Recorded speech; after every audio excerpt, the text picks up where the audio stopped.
Okay, so what I'm going to show you now is how to tweak out your vocals, make them sound a little bit more brutal. If there were certain screams and stuff like that you weren't digging too much. As far as tracking, stuff like that, sometimes a fresh vocalist, their vocal cords aren't really conditioned to scream enough, in which case they keep a solid tone. So I'm going to show you how to do a couple tricks to make your vocalist sound really brutal, even if they weren't. Or if you want to just spice up an already brutal vocalist by throwing a little stuff, a little distortion on his vocals, as well as some other tricks I'm going to show you. So I'll show you that, and I'm going to show you some low drops too. So let's go ahead and get started. I brought up a project. It's basically a rockabilly project. I figured what better way to tweak out and show how you can make something sound like a scream than to bring up something that wasn't really meant to be screamed, as far as vocal wise. So I got a project here. It's a rockabilly local band. They sent me these tracks to kind of fix up for them. So I just opened the stuff. You got a basic mix of their stuff, kick, snare. None of that's really edited yet. I'm going to show you a scream that caught my attention. Now check this one out. Definitely stressed and definitely not meant to be how it ended up.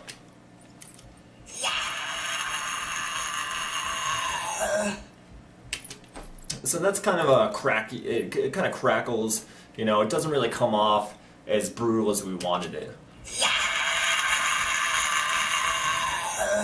It's okay, but it's kind of breathy. So here's what we're going to do.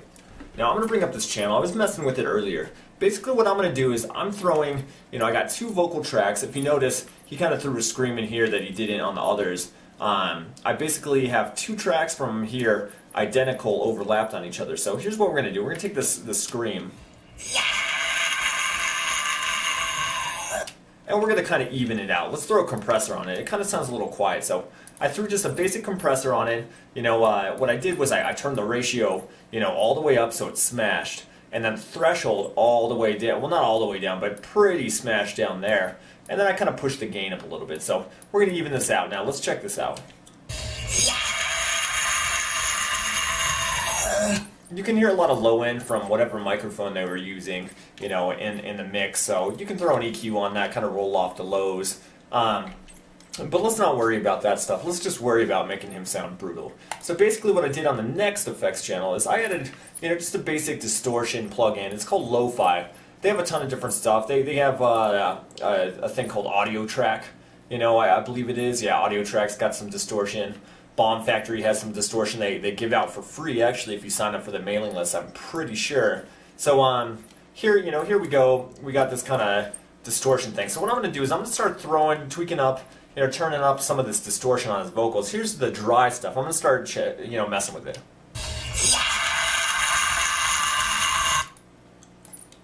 Okay, so I'm going to throw this up.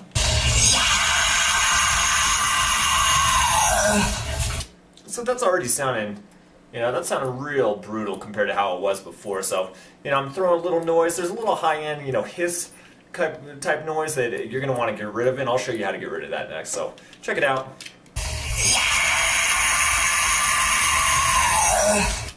Compared to,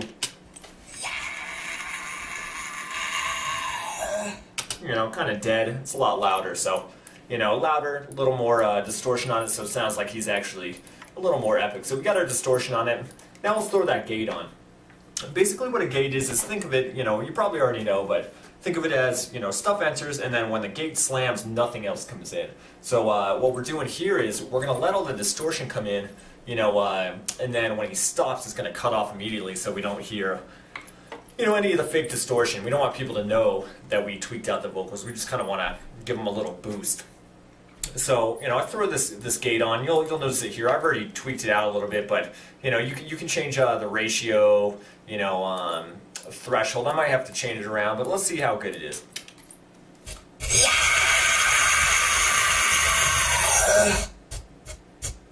Yeah, you'll notice a little bit of stuttering.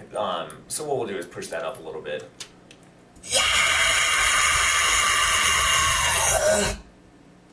Perfect. Stops, at the exact moment it needs to. So we get rid of all that extra, distortions. Now we got over compression, we got, distortion on his vocals to make it sound brutal, and we got a gate, so we cut off the last. So here's another trick that I add on.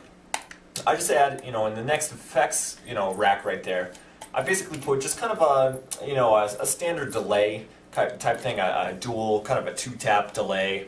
You're not gonna want like a reggae, dub kind of, clack clack clack clack kind of thing. You're just gonna want kind of literally just milliseconds late, just a couple things. And here's what I did. I basically just threw two on, kept them kind of subtle in the mix, low as far as their gain. And as far as their timing, I didn't make them, stretched out like this. I mean, if you wanted this, you'll see it's very reggae-esque. Check this out.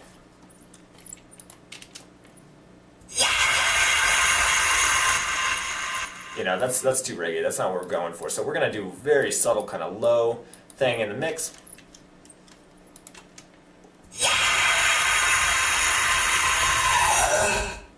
So it's very subtle, but you can't tell, but you can definitely feel that it's a lot more, epic. You got two other things boosting it up, so it's basically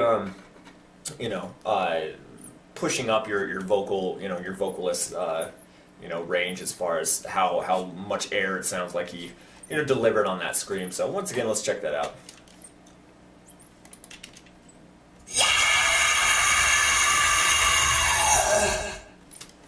And you can tell there's a little reverb tap on there, but once it's in the mix, you're not going to be able to tell that. So what I'm going to end it with is I'm going to throw another compressor on, cranked up again, just to smash it all a little. Let's see if that benefits it. This isn't really necessary, but I kind of am a fan of over-compression in death metal.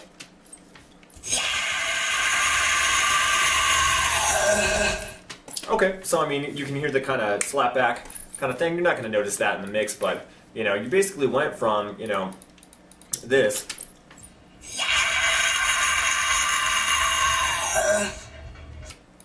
to this.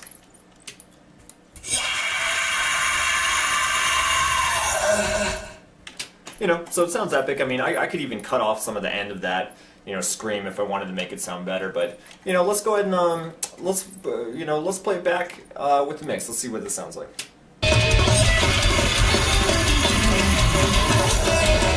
A little quiet, I'll boost that up.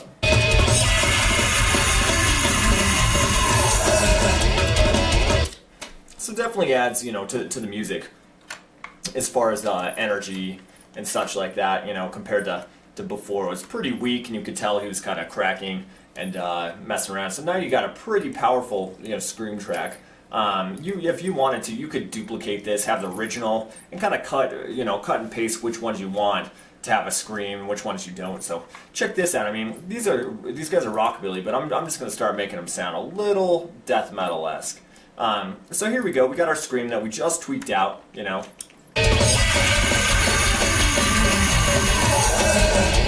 Sounds pretty good. So let's do this. What I'm going to do is copy, or you could do the separate like we did with our kick drum, changes. I just separated it, and now you got a duplicate of the exact same thing. So here's a trick that you can do with your low screams. Now check it out. This channel doesn't have any effects on it like this one. This is basically his dry scream that we were kind of pissed off about. Now check this out again. So that was that one. So here's the trick. What I'm going to do is I'm going to take a free plugin called Pitch Shift. You have a lot of these things. It's just basically for time, but you don't want to be changing the time. You just want to be changing the tone. So if you have an option in your plugin for time correction, then definitely click that so that it doesn't, get slow or super short if you're going high. It'll keep the same, tempo, the same size and basically length of that tone, but it's just going to change, the actual notation of it. So I'm going to dip this down to about, let's see what 12 semitones sounds like. I mean, that's like the devil right there. Let's try 11.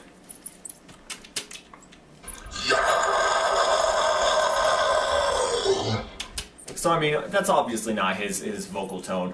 He's not a big devilish dude. That's 11 semitones. So you could go to 10 or 9 if you're trying to be safe. But what I'm trying to do is just make a big deviation between our fake scream that we duplicated, up here, the high end, and then we're gonna have a low right there. And this trick comes in cool. It comes in effect, and it's actually really cool to mess with if you already have a vocalist that does growls, stuff like that. that he's already pretty good with his lows, just dip that 2 semitones, just a little bit more to give him a little bit more of that low tone. You can even do, you could even duplicate this, have 2 of his low channels and just make 1, 3 semitones low, and it'll be, basically just kind of a heavy thing that you keep under the mix. So let's go and check and see what this sounds like together now.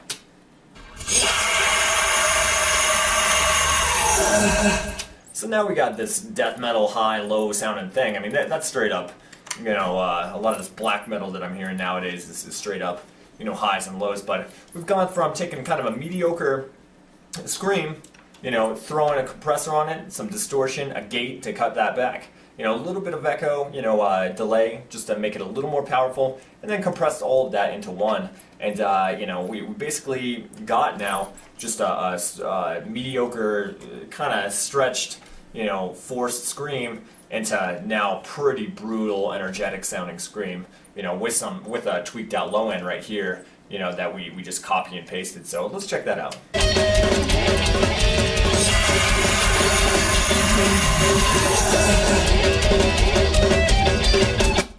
Sounds much better, and there's a tone at the end that's kind of getting to me. That kind of breathe note. So all I'll do with that is cut it out, kind of add a fade on both of them. See how that sounds.